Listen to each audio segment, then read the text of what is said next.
Bonjour à tous, heureux de vous retrouver. Donc dernière vidéo avant les vacances. On va corriger le module qui était à faire pour aujourd'hui. Donc vous pouvez marquer dès à présent le grand 2, le fonctionnement des organes reproducteurs. On va s'intéresser aux organes reproducteurs de l'homme et de la femme. Vous avez vu que à partir de la puberté, le fonctionnement des organes reproducteurs est continu chez l'homme. Et on va produire des cellules reproductrices qu'on appelle des spermatozoïdes. Chez la femme, les cellules reproductrices sont les ovules. Alors, pour corriger le module, on va d'abord s'intéresser aux organes reproducteurs de l'homme. Donc, vous pouvez marquer à la suite le petit 1 chez l'homme. Et vous pouvez rajouter le signe masculin. Alors, pour compléter votre cours, le mieux, c'était d'imprimer ce schéma qu'on va corriger. Vous l'imprimez et vous le complétez chez vous. Pour le corriger, on va s'intéresser dans un premier temps aux organes non reproducteurs. La vessie, qui se situe ici, la colonne vertébrale, le gros intestin, et ici l'anus. Les spermatozoïdes, les cellules reproductrices, sont produites au niveau des testicules. Les testicules, ici, sont localisés dans ce qu'on appelle les bourses. Maintenant, on va tout simplement refaire le trajet des testicules jusqu'au moment de la sortie au niveau du pénis, qu'on appelle l'éjaculation. Les spermatozoïdes vont tous se regrouper au niveau de ce qu'on appelle l'épididyme, puis circuler le long de ce qu'on appelle le canal déférent,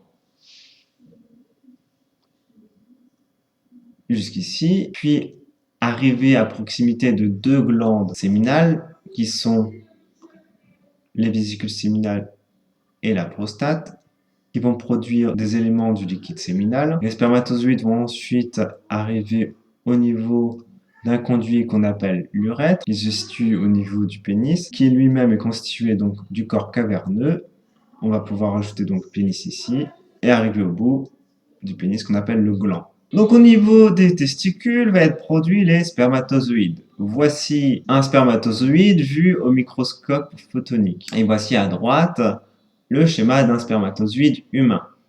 Donc, vous pouvez, dans votre classeur, reproduire ce schéma d'un spermatozoïde humain. Ça, c'est facile à reproduire. Comme c'est une cellule qui a un noyau, n'oubliez pas le noyau, cette partie-là du spermatozoïde, on appelle ça la tête, puis la pièce intermédiaire, et une partie mobile qu'on appelle le flagelle. Vous pouvez noter un petit bilan pour cette partie des appareils reproducteurs chez l'homme, donc bilan. De la puberté jusqu'à la fin de la vie, les testicules d'un homme produisent un grand nombre de spermatozoïdes. La production de spermatozoïdes est continue. Passons maintenant chez la femme. Donc, vous continuez à noter dans votre classeur le titre petit 2 chez la femme et vous pouvez aussi refaire le symbole féminin. C'est un rond et une croix en dessous. Pour corriger le schéma qui vous était proposé, que vous pouvez aussi imprimer et coller donc après le petit 2, on va compléter ce schéma en reprenant le trajet que doit faire un spermatozoïde jusqu'à l'ovule. On peut replacer les éléments suivants, la vulve, le vagin, ensuite on va avoir le col de l'utérus. Alors, plusieurs éléments de l'utérus maintenant, des muscles de l'utérus. Ici, on va avoir la cavité de l'utérus et enfin la muqueuse de l'utérus. Donc les spermatozoïdes vont ensuite remonter au niveau de ce qu'on appelle la trompe et enfin à l'extrémité qu'on appelle le pavillon de la trompe pour rejoindre ici les ovaires qui produisent les ovules. Donc voici la photo vue au microscope d'un ovule. Vous pouvez refaire le schéma d'un ovule à la suite de votre classeur. Comme c'est une cellule, on va retrouver un noyau, le cytoplasme et la membrane plasmique de cette cellule. Voilà, donc ça à refaire dans votre classeur. On va pouvoir marquer un bilan, comme chez l'homme.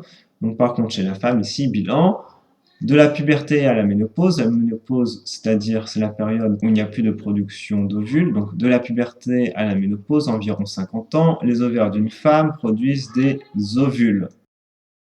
Environ 13 ovules sont émis chaque année. L'émission d'un ovule et l'ovulation. Il n'y a que 13 ovules qui sont produits chaque année chez la femme, c'est-à-dire à peu près tous les mois, tous les 28 jours plus exactement. Pourquoi cela? Ça, vous allez le découvrir au travers du module numéro 4, le cycle sexuel féminin. Ça va aussi vous expliquer ce que sont les règles et pourquoi il y a un rythme menstruel. Donc ce module, comme la dernière fois, vous copiez le lien qui vous est présenté ci-dessous ou flashez le QR code. On a vu qu'il y avait donc la production de cellules sexuelles. Chez les hommes, je vous rappelle que ce sont les spermatozoïdes et chez la femme, les ovules. Pour faire un bébé, on va voir qu'il faut que ces deux cellules sexuelles se rencontrent.